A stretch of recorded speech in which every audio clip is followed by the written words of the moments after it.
من نفحات الله عز وجل ورحمته في هذا الشهر العظيم أنه أنزل على لسان نبيه الخاتم صلى الله عليه وآله أعمال بسيطة تنفعنا في الدنيا والآخرة. ومن هذه الأذكار التي ذكرها رسول الله صلى الله عليه وآله في رواية جميلة وعمل البسيط على النبي صلى الله عليه وآله يقول: من قال في رجب.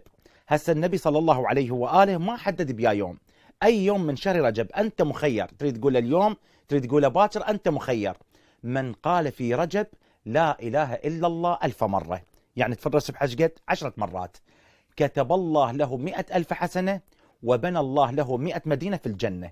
ملاحظة: إذا لم تستطيع أن تقول 1000 مرة لا إله إلا الله، قل كل يوم معين، يعني ما تقسمه على 10 أيام، يعني باليوم تقوله 100 مرة لا إله إلا الله لمدة 10 أيام، أو تقسمه على 20 يوم، يعني تقوله باليوم 50 مرة.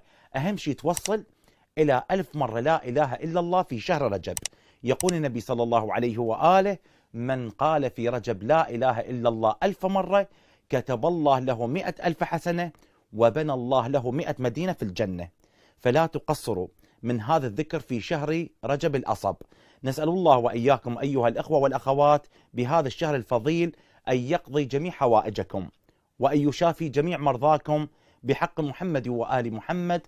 فأقول قولي هذا وأستغفر الله لي ولكم.